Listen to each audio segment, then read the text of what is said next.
3. 바보회 조직. 노동자는 누구를 막론하고 그 자신과 가족을 위하여 인간의 존엄성에 어울리는 생활을 유지할 수 있는 공정하며 상당한 보수를 받을 권리를 가지며 필요한 경우엔 다른 사회보장 방법으로서 보충을 받을 권리를 가진다.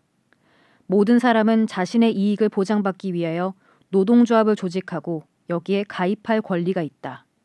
세계인권선언 제23조 3사항.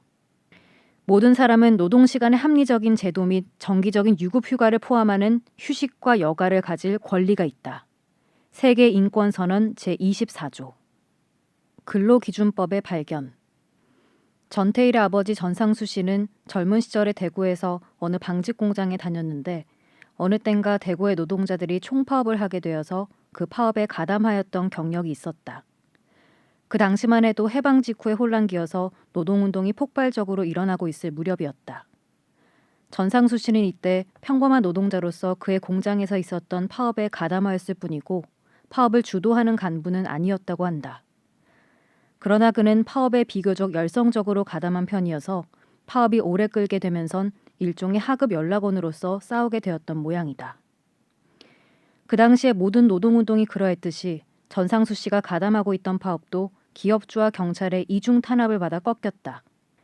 회사 측에선 새로 직공들을 모집하여 파업을 깨려 하였는데 파업 노동자들이 완장을 두르고 공장 문 앞에 진을 치고 막아서서 새로운 일꾼들을 돌려보내며 버티어서 파업은 한 달 넘도록 계속되었다. 그러나 결국에 가선 회사 측이 파업 노동자들의 요구 조건을 끝내 듣지 아니하고 공장 문을 닫고 계속 버티는 바람에 먹고 살 것이 당장 없었던 노동자들이 동요되었고 거기에다 경찰이 파업 주동자들을 검거해버리는 바람에 파업이 결국 깨졌다.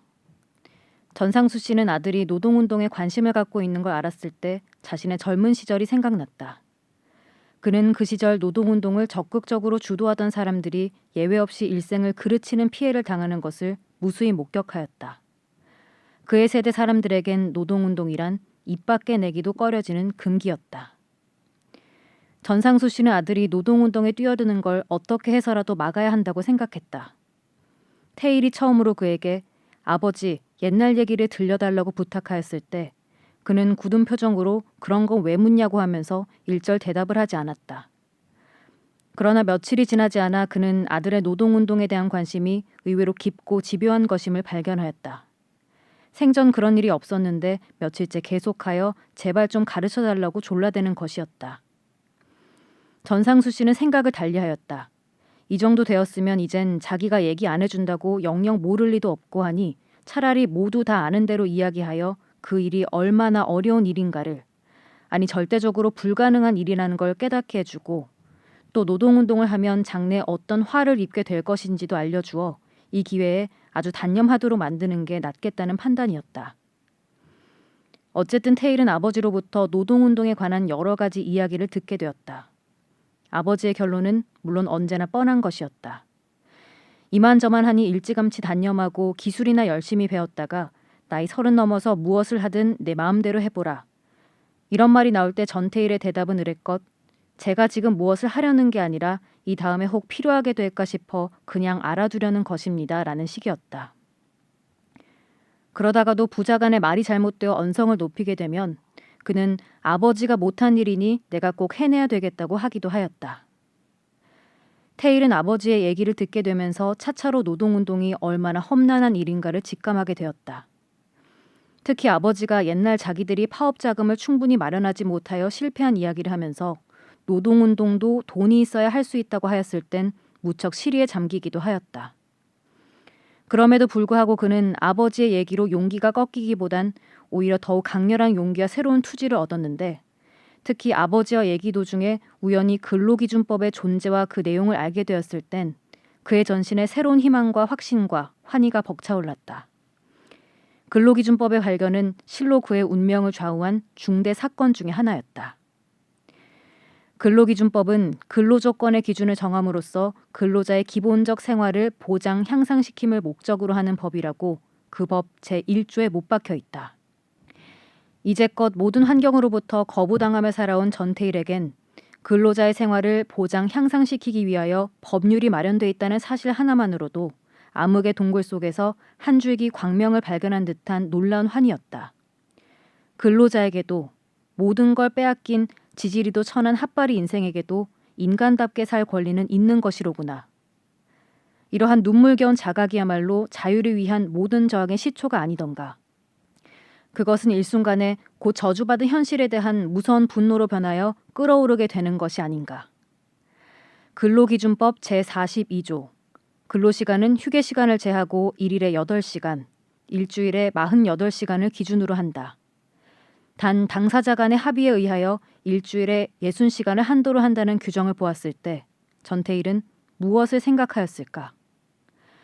또 제45조 사용자는 근로자에 대하여 일주일에 평균 1회 이상의 유급 휴일을 주어야 한다는 구절을 보았을 땐 하루에 14시간, 일주일에 98시간 이상의 노동이 어디에서나 공공연히 벌어지고 있었던 평화시장의 현실 속에서 장시간 노동에 시달리면서도 어쩔 수 없다고 생각하며 속만 태우던 그에게 이러한 발견은 실로 비상한 충격을 주었다. 그뿐인가?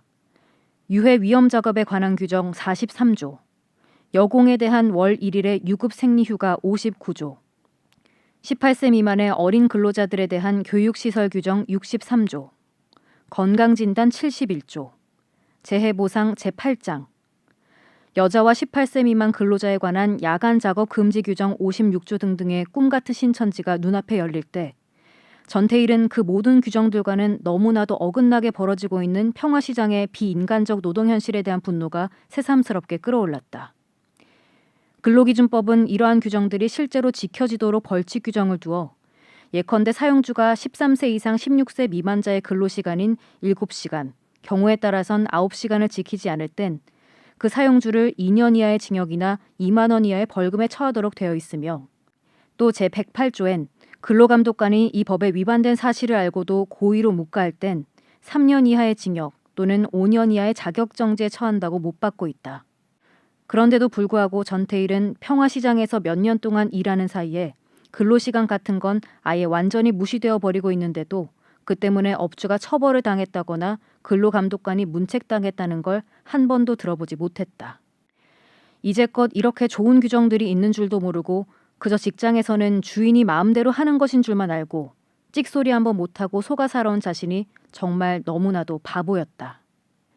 새로운 전망이 보일 때 사람들은 현실을 보다 철저히 반성하고 비판할 수 있다. 오늘의 현실이 언제까지나 그대로 있는 게 아니라 조만간에 다른 것으로 고쳐질 수 있는 것이라고 확인할 때 분노하는 자의 가슴에 타고 있는 불씨엔 기름이 부어지고 저항하는 자의 팔뚝엔 뜨거운 핏줄이 솟는다. 이제 전태일은 자신이 바보였다는 걸 통절히 깨달았다.